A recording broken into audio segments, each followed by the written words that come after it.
being a tech company founder and CEO, getting radical coaching from Sheryl Sandberg of Facebook, and why New York Times bestselling author Kim Scott wants you to be radically candid. All right. Matt Johnson? Yes, sir. What did the Ramones say? Said, hey ho, let's go. All right, let's do it. How are you, Matthew? I'm doing well. How are you? Good. Welcome back to Santa Cruz. It's been a little bit since I saw you. Yeah, a few weeks. I'm back here in the Legends and Losers International headquarters, soon to be Galactic headquarters. Intergalactic, yeah. I like the intergalactic headquarters. I think that's a good move. We're stepping it up. Physically, the location and the studio has not changed in the slightest, but you change the context, you change everything, right? Exactly. Mm-hmm. It's like our friend Professor Sina Selig from I'm going to learn to talk one day. From Stanford says, before you brainstorm, you have to framestorm. Exactly. That's right. We just changed the frame of your studio. Reframe myself. That's right. Now, right off the top, we got to thank our friend Jamie J of Riding the Pine podcast. Mm-hmm. I was on Riding the Pine a little while ago. And do you know what Riding the Pine means? Doesn't that mean riding the pine? Does that mean warming the bench? Exactly. Okay. It's a hockey term for warming the bench. That explains why it's on the periphery of my consciousness, but not in the forefront. Okay, that makes sense. Well, you grew up in Idaho or somewhere like that, didn't you? Iowa. We have corn. There's way too much corn to play hockey there. You don't like, you know what you guys should do? You guys should cut out a corn maze and just leave it there through the winter. Yeah, through the winter, for the love of whoever you love, throughout the winter, and that way you could skate through the corn maze. Ooh, that's smart. All right, I'll have to bring that up. I'll let everybody know at the big convention. All you got to do is hose that shit down. Yeah, that's right. You go to the corn maze convention. Yeah, well, just the Iowa convention. Like everybody lives in Iowa gets once a year. Like we get together in like a hockey stadium and just hang out. Yeah, kind of like the Lebowski Fest for Iowans. Exactly. Iowegians is what we call ourselves. Iowegians? Yeah. Like Norwegians? Iowegians? That's right. Yeah. So the podcast, Jamie's podcast is called Stop Riding the Pine. Okay. And it's a great show, and he was kind enough to have me on. And then I spent some time with he and his team working on some category design for their business. Mm-hmm. You know, because they're like a marketing digital guru business. Right. And so look at this incredible piece of art they sent. Yeah, this is insane. Now, it's the details that really matter. So I want you to point out, number one, what in the world is that? Yes. And then the quote. For people who are listening, it is a beautiful wood carving of the Legends and Losers logo. And on the outer bottom edging, how would you describe what's on the bottom here, man?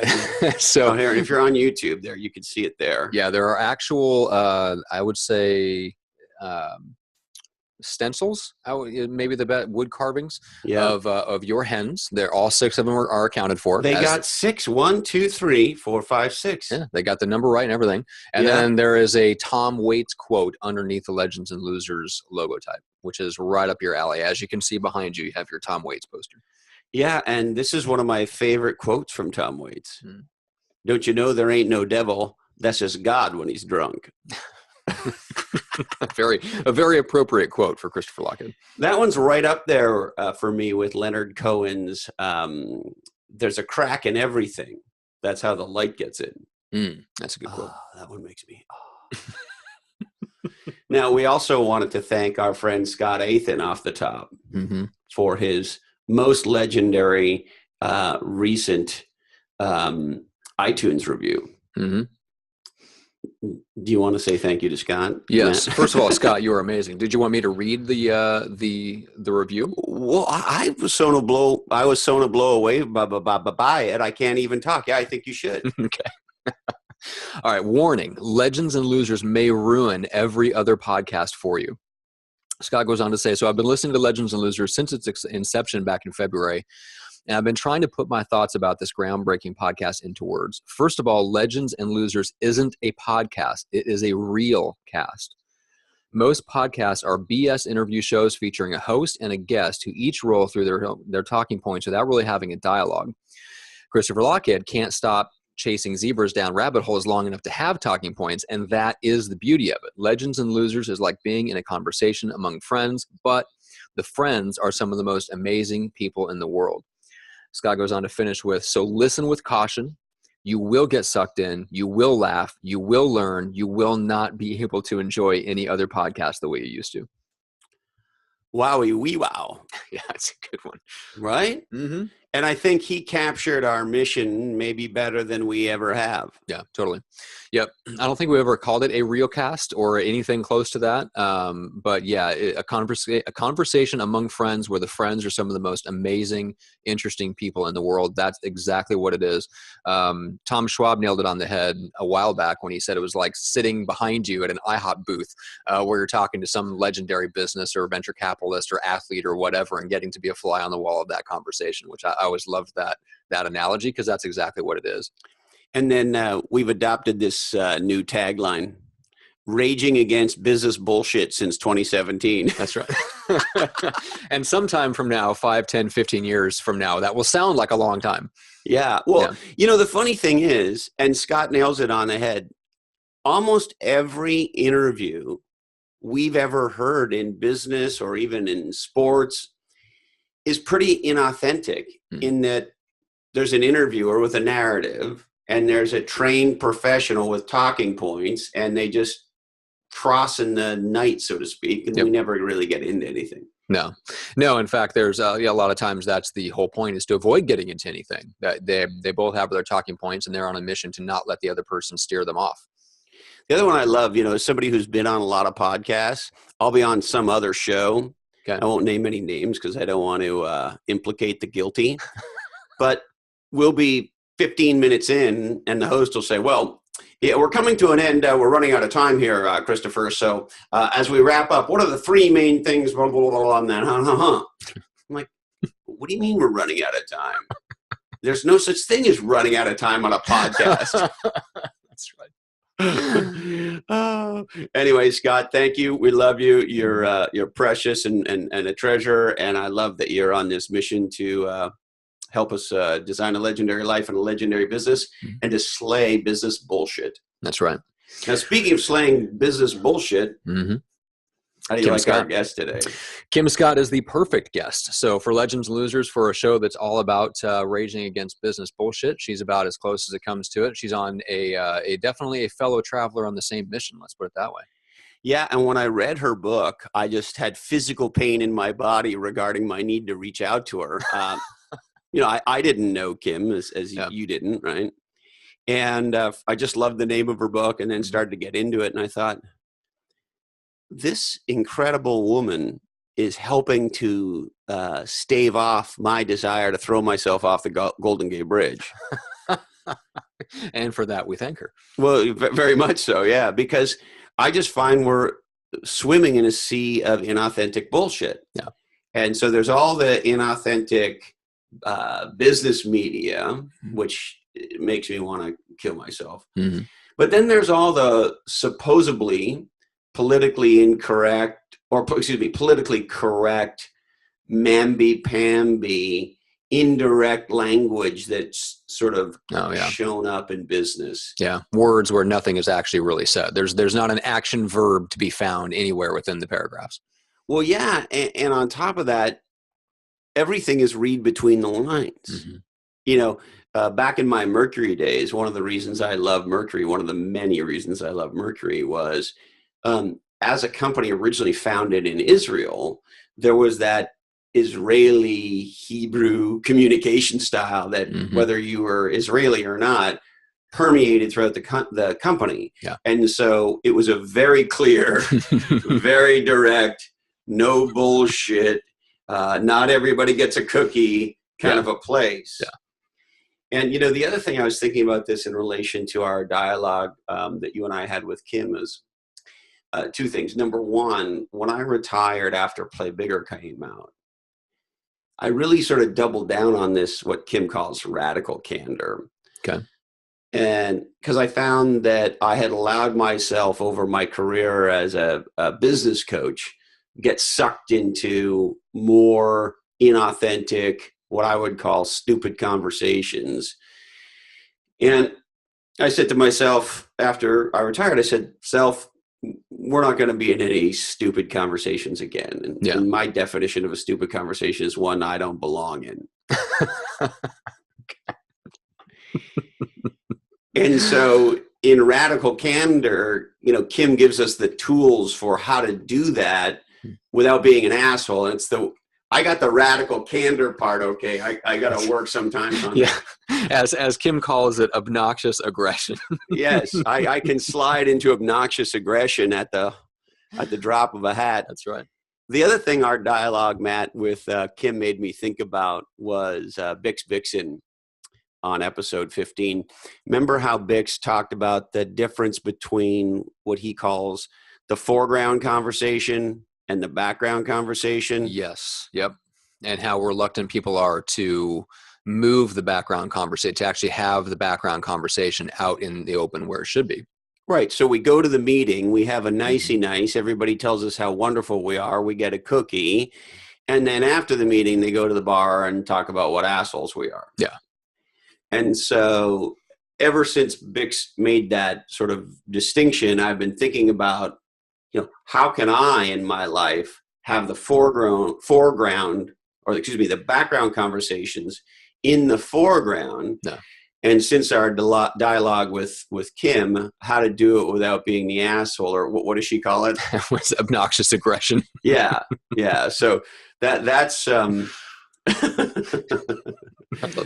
I've been connecting these dots amongst our guests to try to become a better person.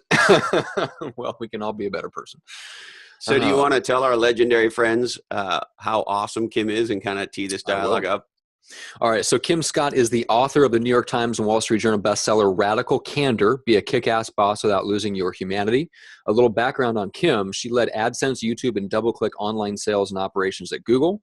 She was the co-founder and CEO of Juice Software. She's had an amazingly varied career before that, Harvard MBA. She's been on Business Insider, Recode, Forbes, Financial Times, HuffPo, Harvard Business Review. But now, Kim Scott is on Legends Losers. So Kim, did Sheryl Sandberg, now she didn't call you stupid. Is that what did she call you? You have a funny story about this, don't you? She absolutely did not call me stupid because Sheryl is radically candid. And so he was nicer than that. Calling me stupid would be obnoxiously aggressive. No, Sheryl told me, it was shortly after I had joined Google, I had to give a presentation to Google's founders and the CEO about how the AdSense business was doing. And I walk in the room, and there is Sergey Brin on a treadmill with toe shoes. And there is Eric Schmidt, like with his brain plugged into his computer, so deep in his email, it's like you'll never get him out. And so, like any normal person in this situation, I felt a little bit nervous. And I was lucky, though, because the business that I was leading was on fire. And when I said how many new customers we had added, Eric's head jerks up out of his computer, and he says, "What did you say? What do you need? Do you need more marketing dollars? Do you need more engineers?" So, I'm feeling like the meeting went okay. In fact, I'm feeling like a genius. And I leave the meeting. I pass by my boss, who is Sheryl Sandberg, and I'm expecting a high five or a pat on the back or some sort of congratulations. And instead she says, "Why don't you walk back to my office with me?" And I thought, oh boy, I screwed something up, and I'm sure I'm about to hear what it was. And Sheryl said, at first she started out by saying the good things, not in the shit sandwich kind of way, but actually seeming to mean what she was saying and teaching me something. But then she, of course, all I wanted to hear was what I had done wrong. And eventually she said, "You said a lot in there. Were you aware of it?"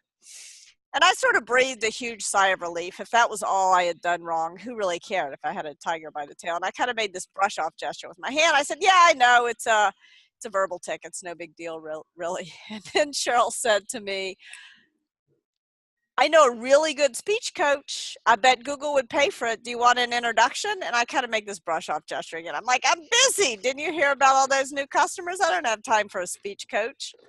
And then Sheryl stops and she looks right at me and she says, "Kim, when you say every third word, it makes you sound stupid." now she's got my full attention. Now, but there's a big difference. She didn't say, Kim, you are stupid. She said, when in the meeting, situation, behavior, impact, right? In the meeting, when you said every third word, it made you sound stupid. Now, I don't know, you might say it was mean of Sheryl to say that I sounded stupid, but in fact, I think it was the kindest thing she could have done for me at that point in my career, because if she hadn't said it to me just that way, I wouldn't have gone to see the speech coach. And by the way, she wouldn't have said it that way to other people who worked for her, who maybe aren't so stubborn as I am. But she Did knew she think you could hear it? she could tell I wasn't hearing it. I was like doing this brush off thing.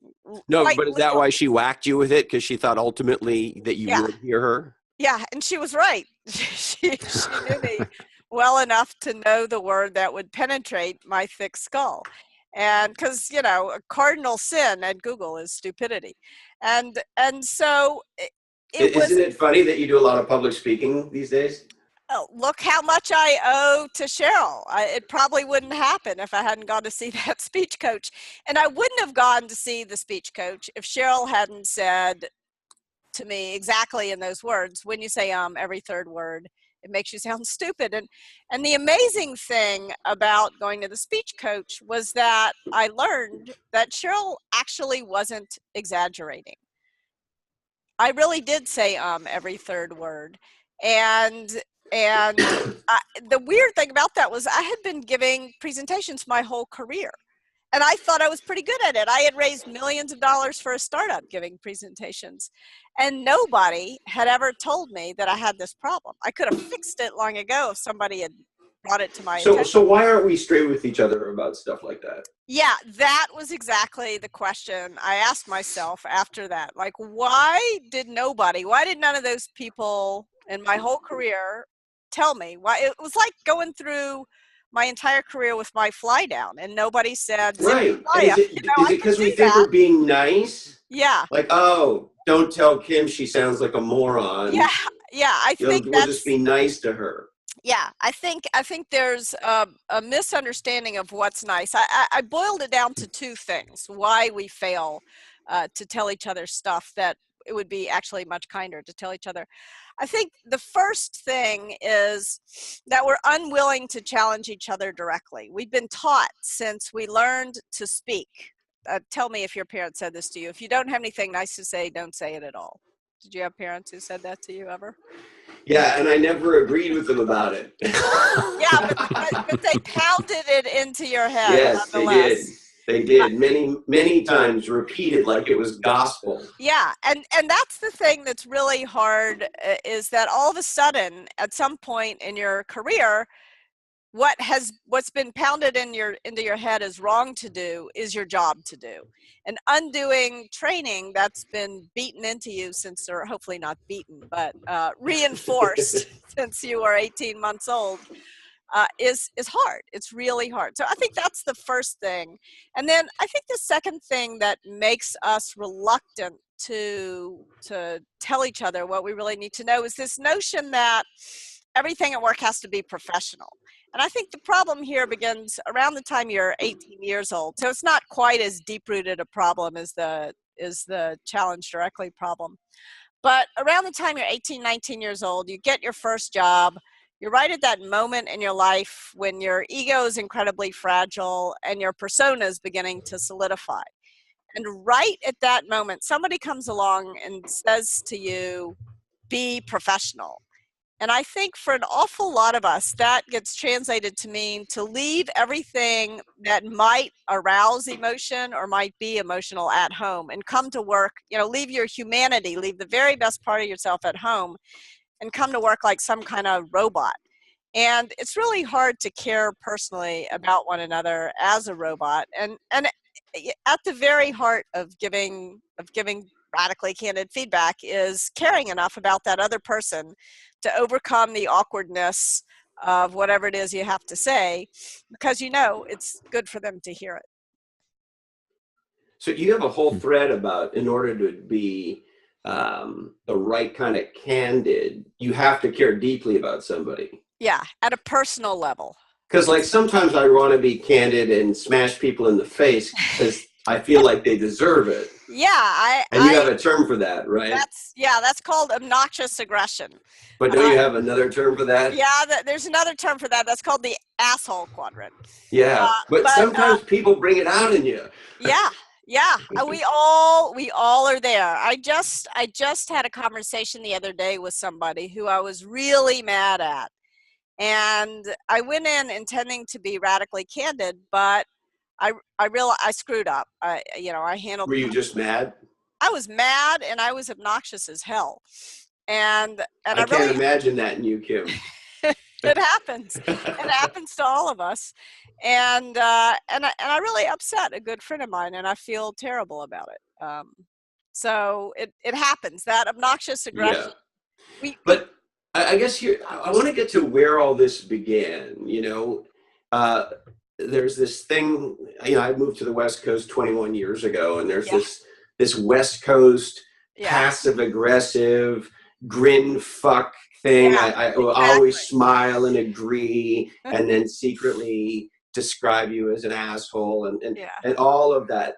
So, and the ultimate description of this, at least for me, was George Carlin when he called it the pussification of America, that we can't be straight with each other, right? And so I've been dying to talk to you ever since your book came out. I've been like, oh my God, this woman exists. I have to talk to her. And so, thank you for your work. But where did all this mealy mouth, indirect pussification start? Yeah, that is a really good question. It's so funny. I had the same experience. I moved here from New York about a long time ago now. We won't say how long ago. And right after you were born, I'm sure. Yeah, exactly. Like 20 years ago. And somebody sent me a cartoon, and there's this person in New York saying "fuck you" and thinking "have a nice day," and this person in California saying "have a nice day" and thinking "fuck you." And I'm like, I really miss New York. It was really it was a homesick moment for me. So I remember the first time I went to Israel for business. And I was meeting this guy for lunch, and I went to his office, and he was standing in front of his office talking to this other guy. And the way the two of them were talking, I thought one of them. Yeah, you thought they were about to kill each other. Right. And so after they were done, I said, what were you guys talking about? And he said, oh, where we're going to go to dinner tomorrow night. Went, wow, you would have been arrested in California for creating a hostile work environment for my ass. Yeah. It's funny. I was leading a team in Tel Aviv and a team in Tokyo at the same time. Oh, wow. And I would say in some ways Tel Aviv may be the capital of radical candor, and Tokyo is very different. So with the team in Tokyo, I couldn't even call it radical candor. I called it polite persistence. but that they actually, once they got it, man, you get out of that team's way. They really got it. And because polite. So where they're culturally not candid, right? If I understand. Well, so I would say radical candor is at a human level absolute. What's it about? It's about love and truth. Like, show me the culture that thinks neither love or truth is important, right? They're both important in pretty much every culture, at least that I've experienced on the planet. But the way that people express these things is very different. So in Tokyo, to show that you care, you need to take a little extra time to be polite. Not tons and tons and tons of time, but a little. Feels like a lot of time to some of us. Yeah. Well, that was the thing. Like with the team in in Tel Aviv, if I had called it polite persistence, they would have thought I was being condescending and wasting their time. And it would have been just irritating for them. So you got to make sure radical candor gets measured not at your mouth, but at the other person's ear. And, and if the other person thinks you're being an asshole, you're being an asshole.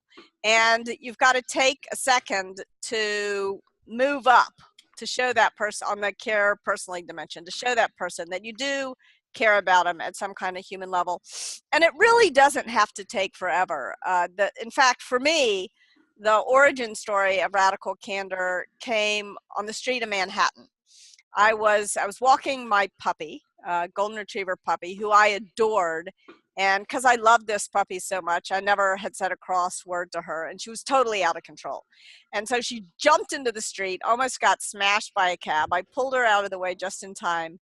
And this man, a perfect stranger on the street of New York, looked at me and he said, "I can see you really love that dog."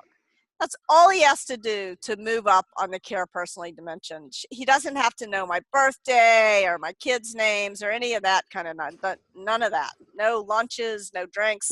Just, I can see you really love that dog. But then he looks at me and he says, "But you're going to kill that dog if you don't teach it to sit." And then he looks at me, looks at the dog, points to the sidewalk in this sort of harsh gesture, and he says, "Sit." And the dog sat. I had no idea the dog even knew what that meant.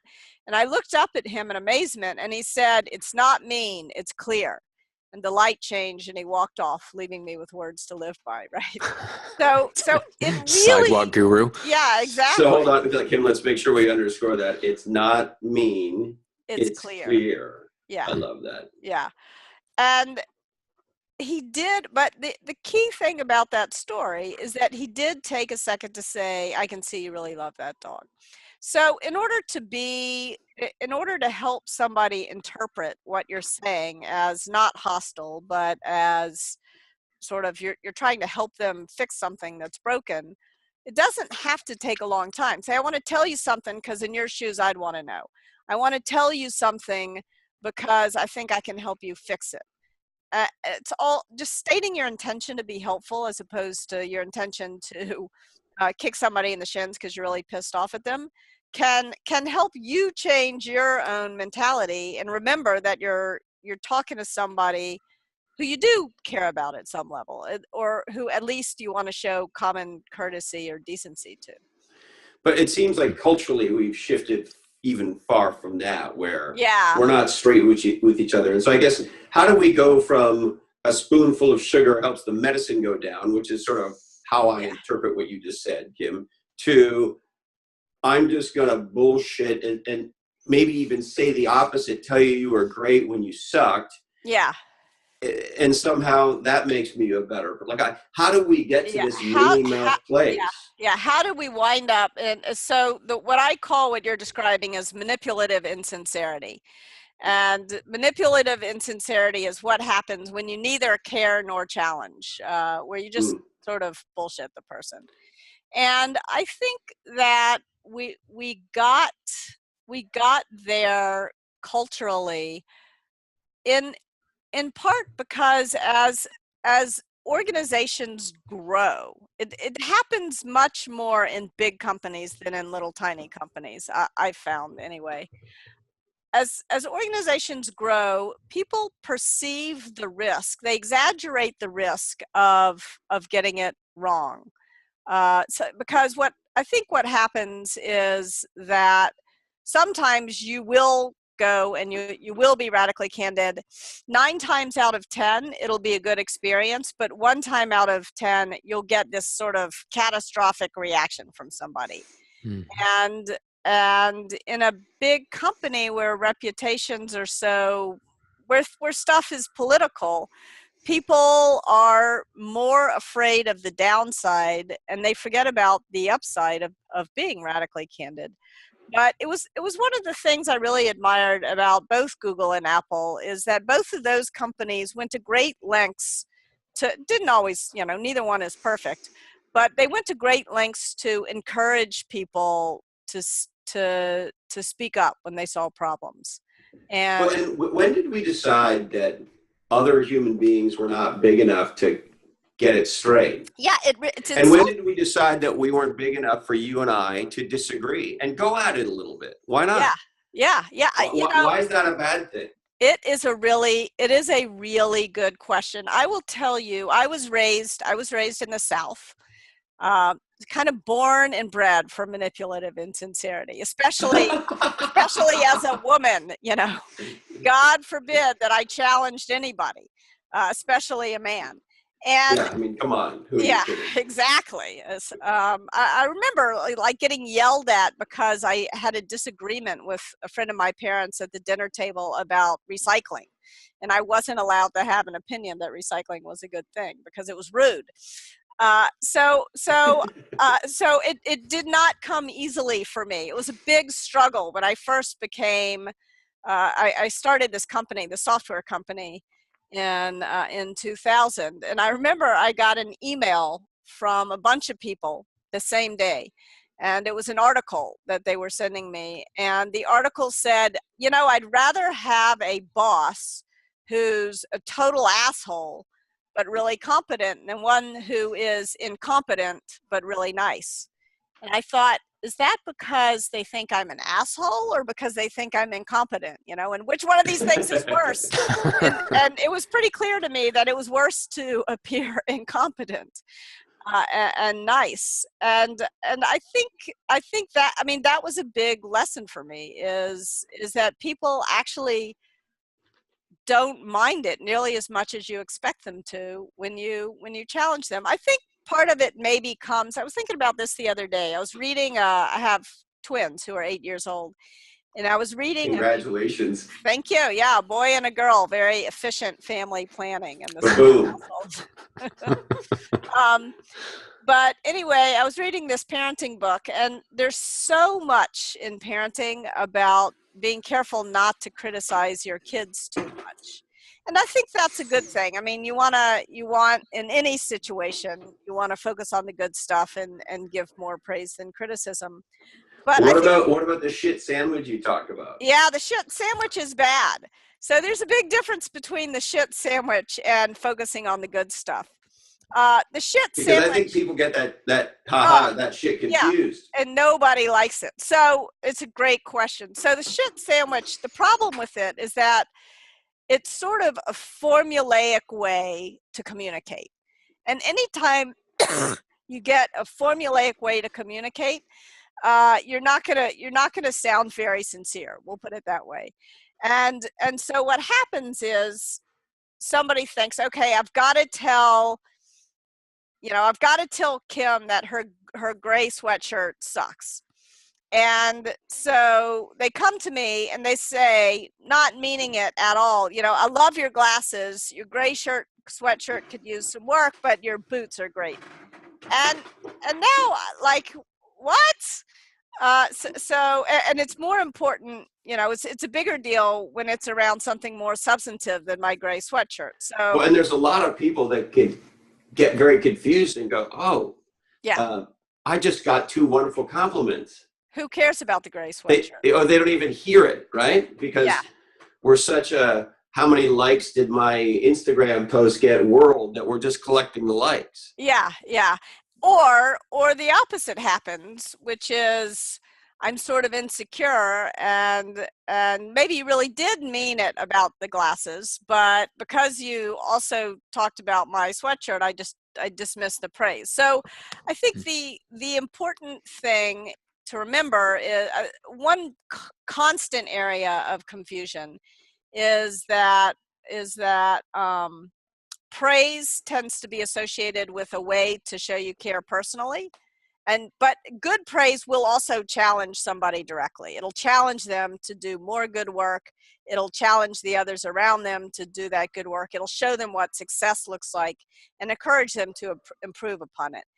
So that's one mistake, to assume that all praise is a way to show you care personally. And then another giant mistake is to assume that criticism is how you challenge directly. Criticism, both praise and criticism, should show 2 things at the same time: that you care and that you're willing to challenge, that you're willing to help the person improve.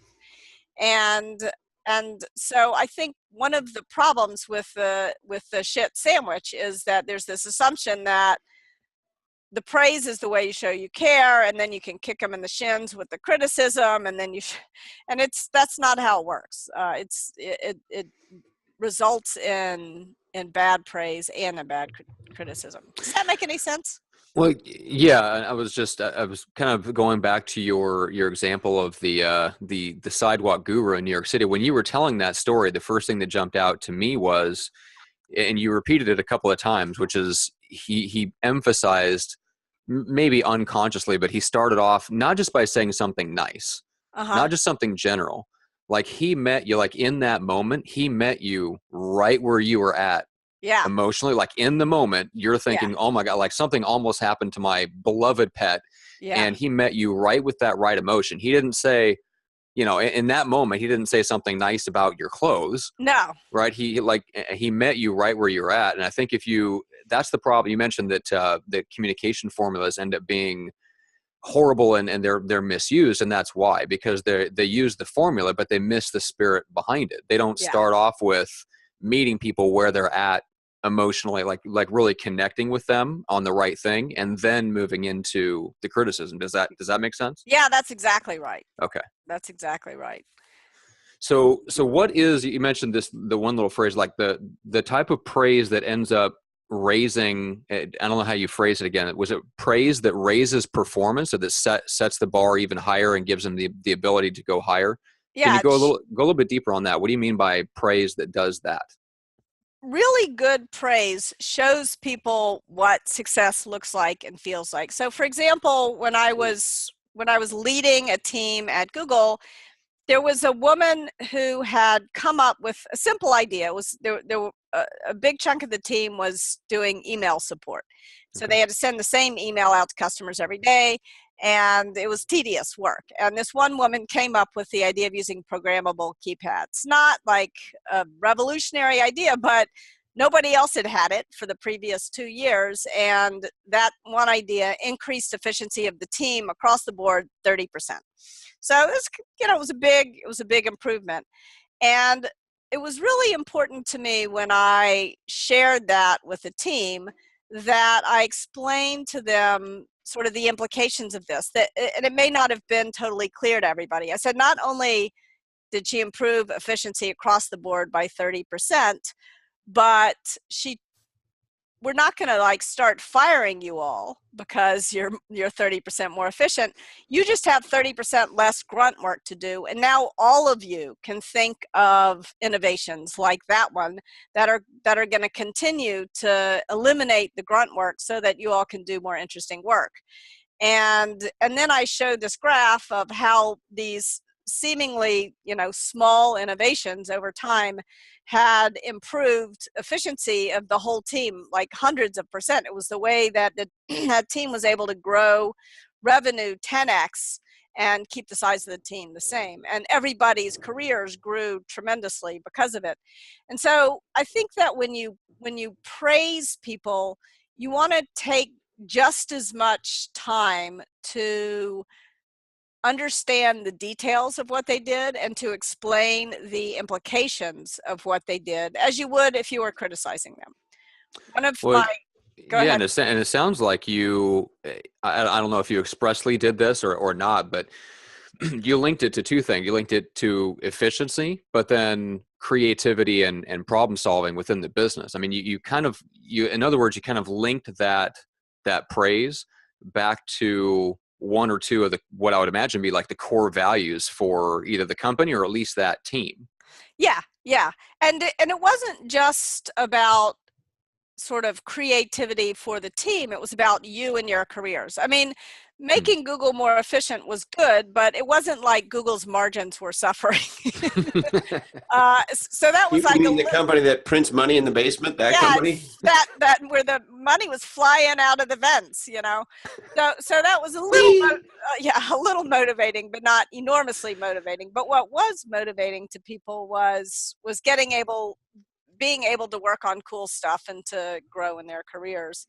And they knew that if they got stuck in this grunt work for 2 years, they'd probably get into business school, but they'd have a boring time.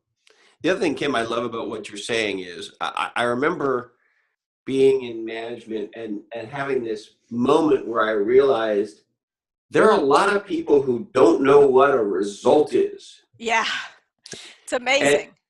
And I got thrown out of school at 18 for being stupid, started my first company. And so like results equals groceries, right? It was always very, like, I never was confused about the line between is what I'm doing, to quote George W., putting food on my family or not, right?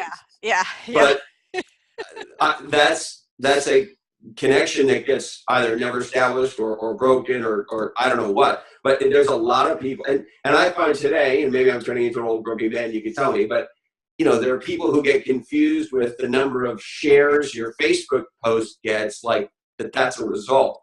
Yeah. And I guess at some level it's a fucking result, but I mean, come on. It's right? not an important one. Well, I wrote a whole novel about this called The Measurement Problem, about how we're really good at rewarding what we can measure, but really bad. You wrote a novel about measurement? I did. Can you believe it? I love you, Kim. It didn't get published. Don't they want to publish it now? I mean, your book is flying off the shelves, isn't it? Yes, the book is doing great. Radical Candor is doing great. I'm so glad. When are the people in the world going to start to be more radically candid and not so fucking mealy-mouthed? That is my goal in life, is I really do believe in the whole world, conflict avoidance it's like a disease. It's a terrible disease plaguing us all. And it not only does it hurt results and make it harder to put poor food on your family, but it also ruins our relationships. I mean, the passive aggressive thing never works in the long term, doesn't it? No, never. It is, but the problem is there's a short term, long term. I think maybe part of the problem is, this is why I call what happens, so passive aggressive behavior is manipulatively insincere, but there's also a problematic behavior that happens when you're genuinely so concerned about somebody else's feelings that you don't tell them what's going on. And that I call ruinous empathy. So that's where you really do show you care about them, but you fail to challenge them directly.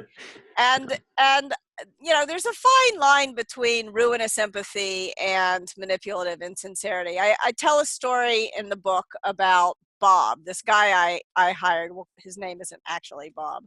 But anyway, I liked Bob. You want to tell us his real name? Yeah, I'm not going to tell you. I'm kidding. So I liked Bob. He was smart. He was funny. He would do stuff like, we were at one of those manager offsites playing one of those endless get-to-know-you games that nobody really dares complain about, but everybody hates. And Bob was the guy who was brave enough to say, this is taking a long time, but I got a different idea. It'll be really fast. Everybody was down with really fast. And he said, let's just go around the table and confess to each other what candy our parents used when potty training us. Weird, but fast. And then for the next 10 months, every time there was a tense moment in a meeting, Bob would whip out just the right piece of candy for the right person at the right moment, right? So anyway, weird maybe, but anyway, I found this endearing. I liked Bob. One problem with Bob: he was doing terrible work. Like, he would hand stuff into me and there was shame in his eyes. And it was puzzling to me because he had this amazing resume. And in fact, I learned several years later that the problem was he was smoking pot in the bathroom 2 or 3 times a day, which maybe explained all that candy. But but anyway, I didn't know that at the time. All I was puzzled. And so Bob would hand something into me, and I would say to him something along the lines of, Bob, you're so awesome. You're so smart. We all love working with you. This is a great start. Maybe you could make it a little better.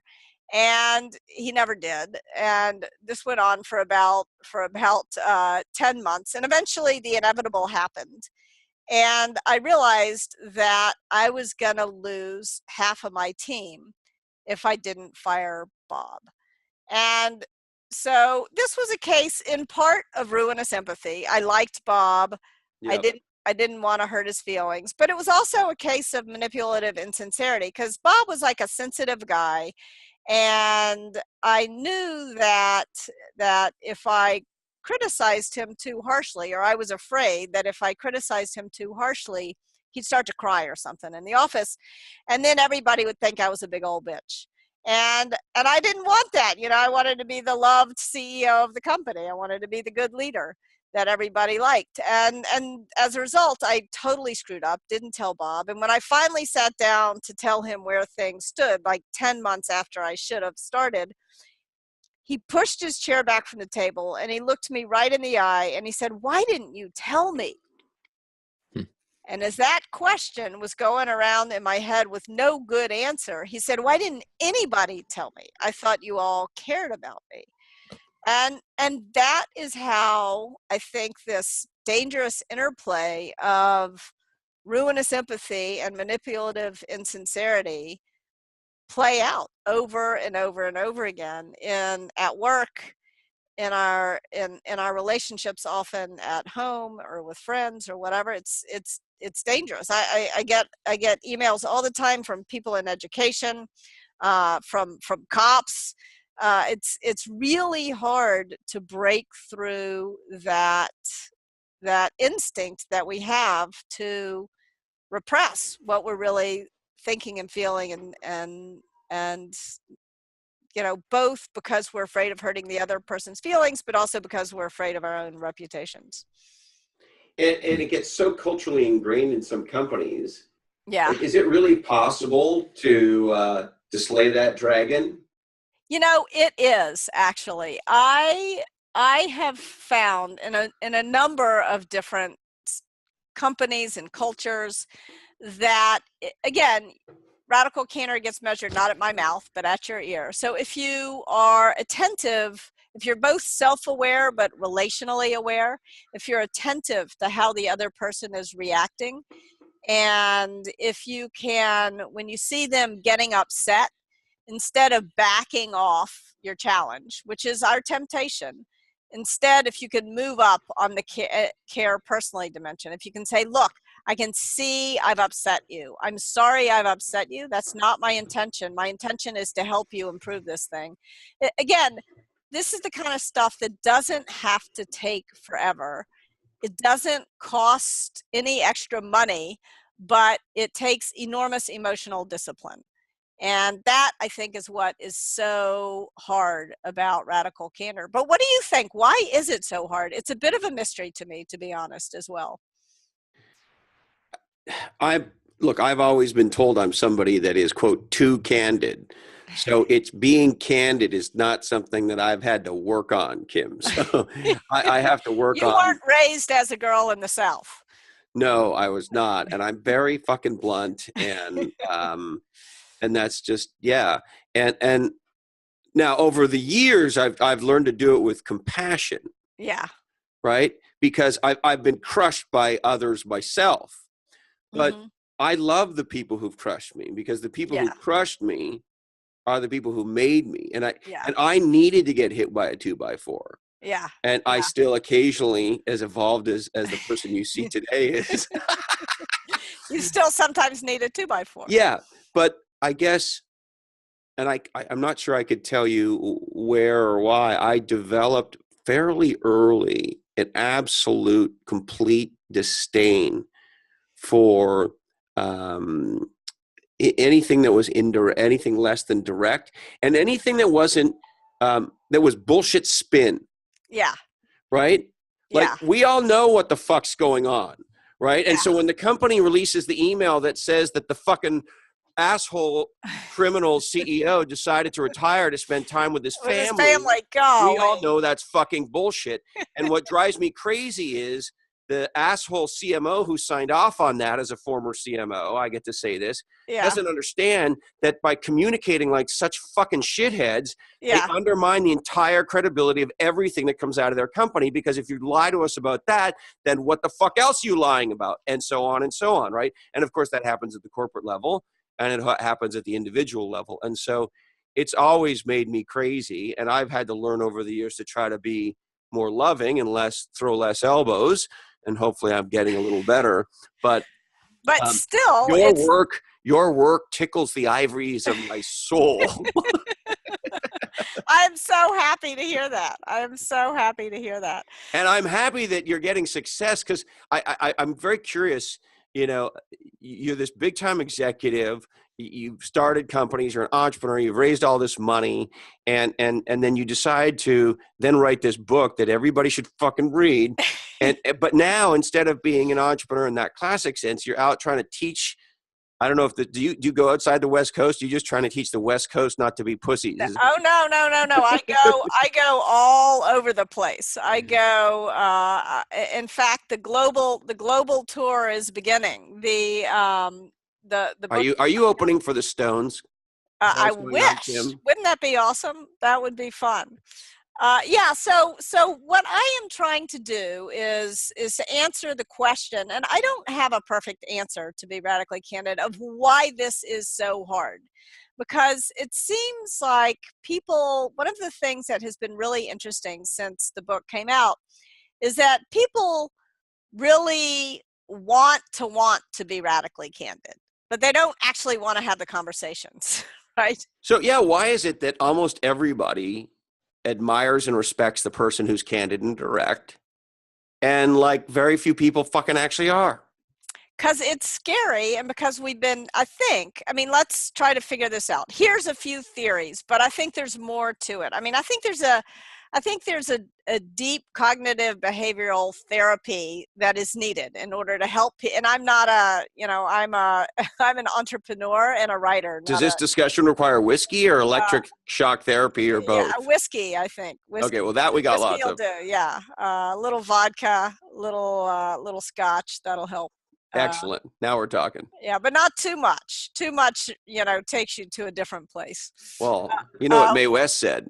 Oh, no, what did she say? She said, too much of a good thing can be wonderful. Yeah. But I digress. I'm sorry, Kim. That's also true. So I think part of the problem is that we are very tribal social animals. And for most of our evolution, if you did something that pissed off the group, you got left in the woods to starve. And so we're very, very conservative on this stuff. And so even if radical candor will be appreciated 9 times out of 10, 1 time out of 10, it's not going to be appreciated. And we learn, for some reason, a lot more from that one failure than we do from our 9 successes. It's really interesting to me how I remember the wrong lesson. Yeah. Yeah. We learned that But what's wrong with me? Because I'm the person that says, go fuck that 1 out of 9. And if you're me, probably 6 out of 10, but whatever the case may be, go fuck them. Can I take a stab at that, Christopher? Yeah, go ahead. Do it.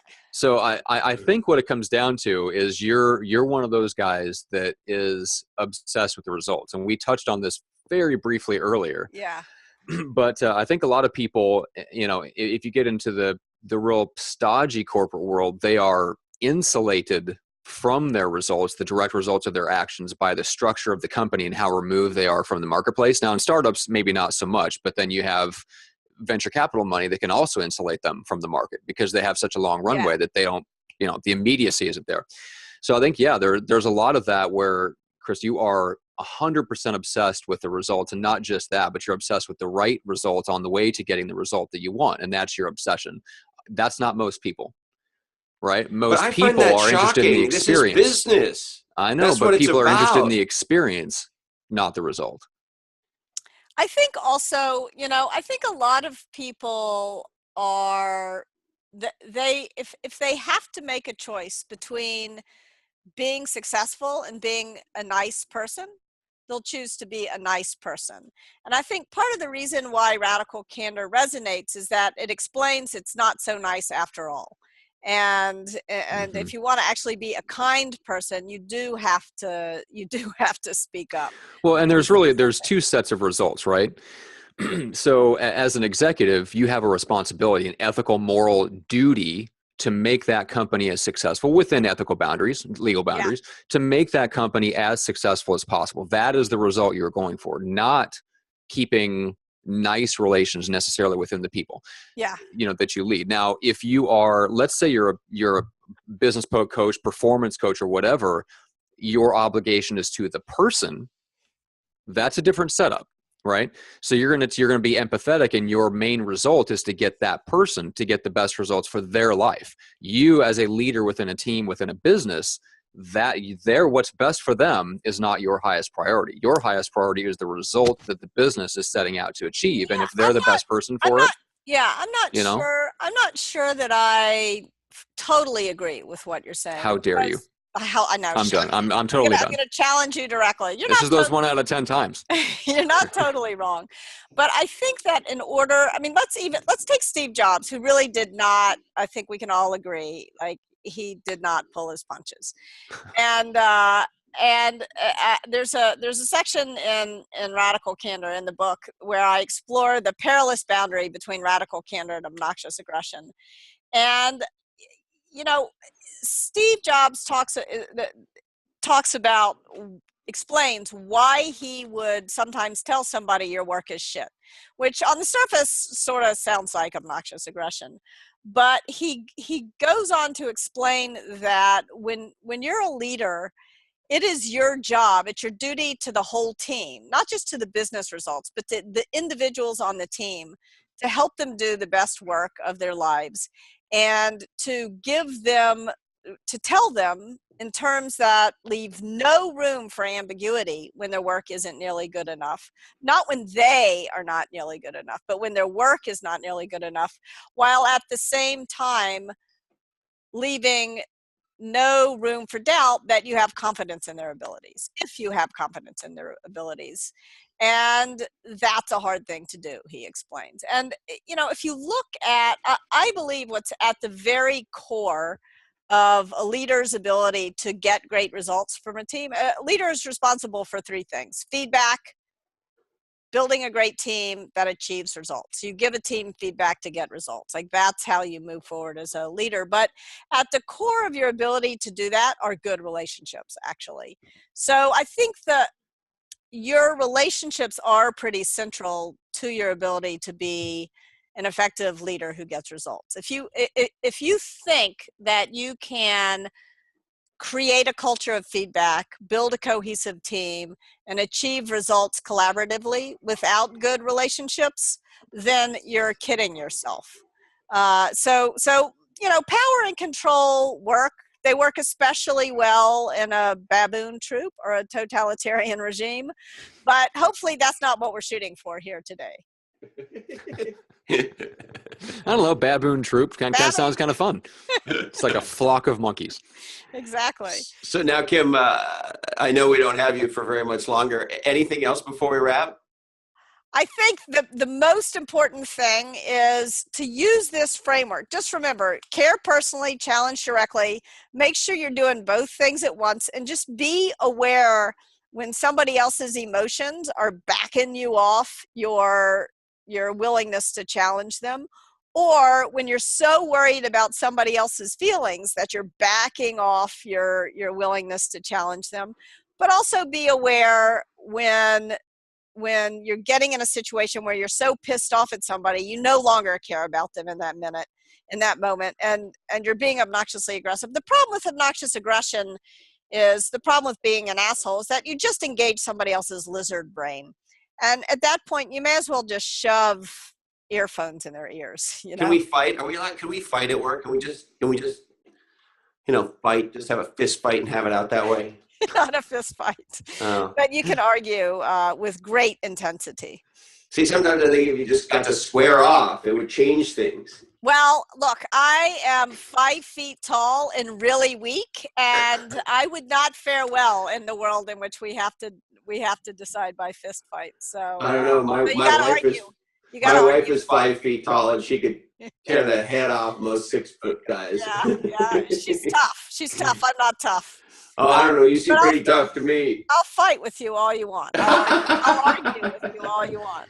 Well, Kim, listen, we can't thank you enough. From the minute your book came out, I was like, oh my God, we got to figure out, I got to figure out how to meet this woman. And then we started Legends and Losers. And it's so great for you to spend this time with us. So from the bottom of my heart, thank you. Well, it was a real pleasure. It was tons of fun. Thanks so much for the enthusiasm.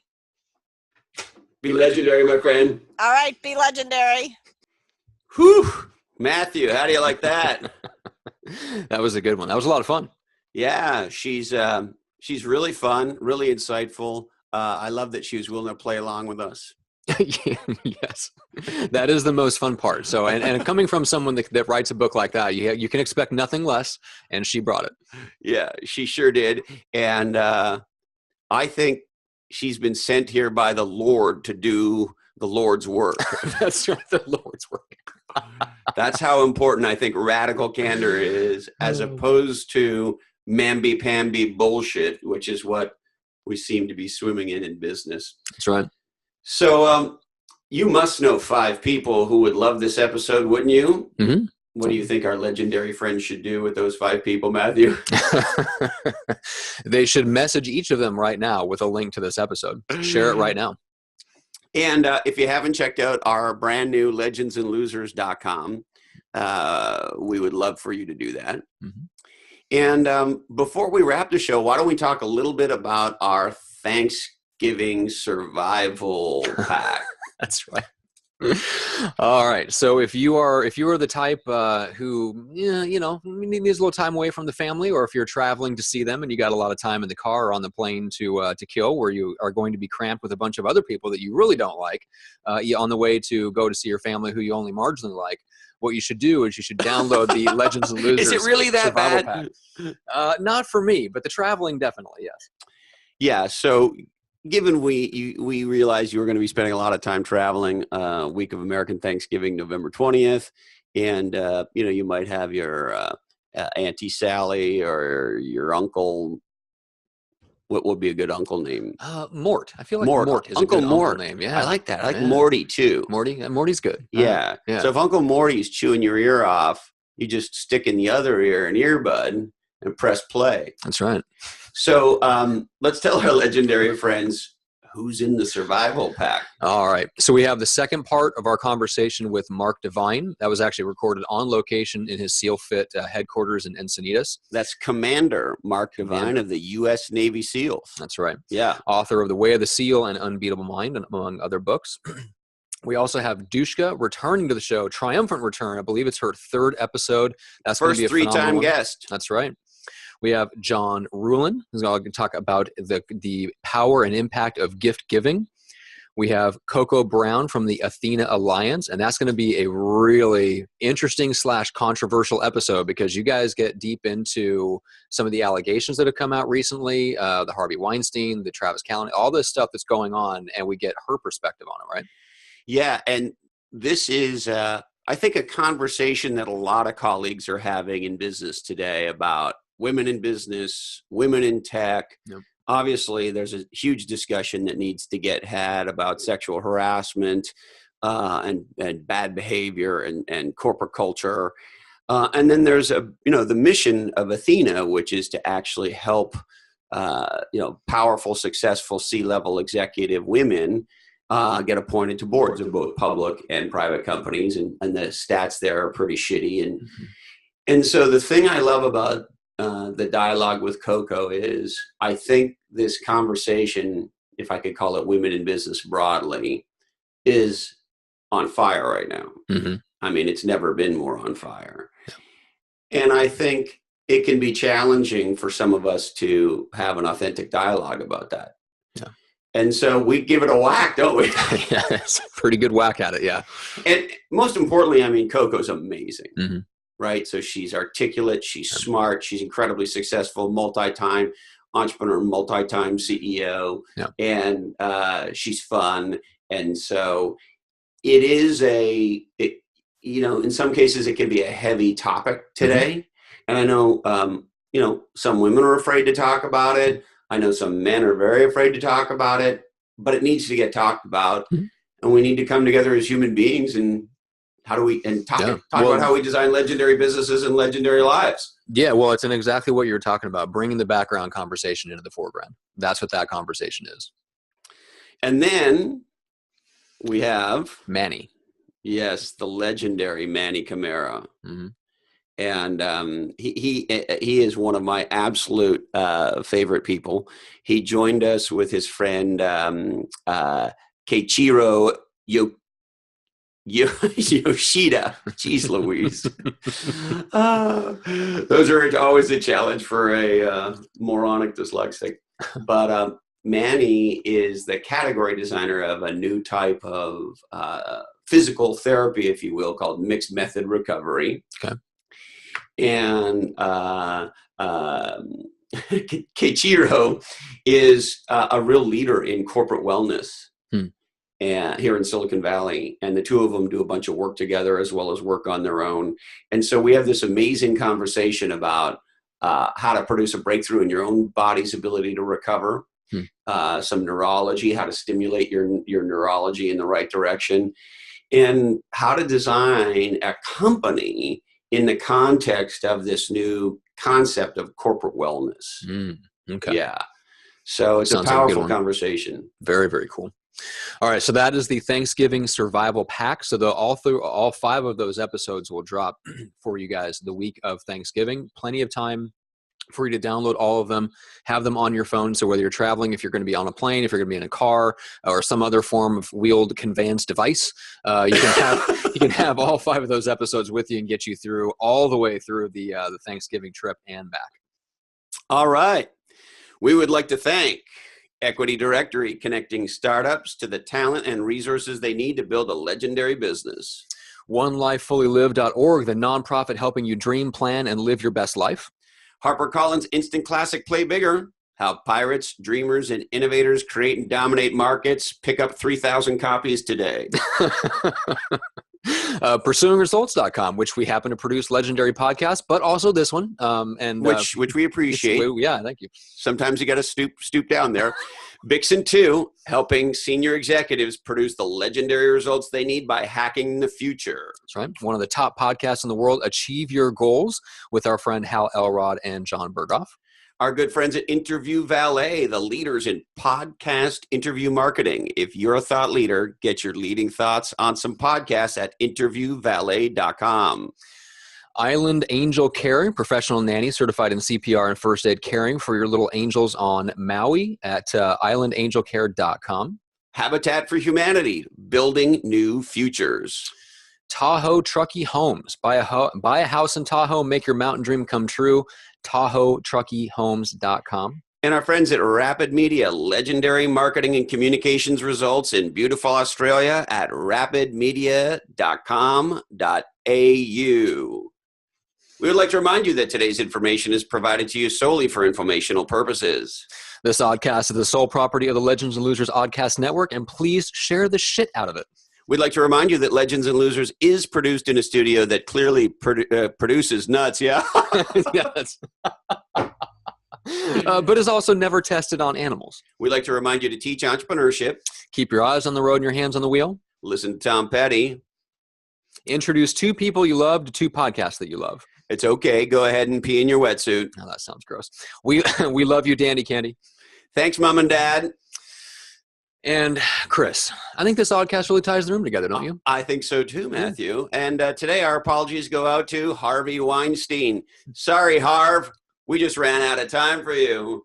That's it, my legendary friends. Thanks for joining us, and we'll see you again soon on another episode of Legends and Losers.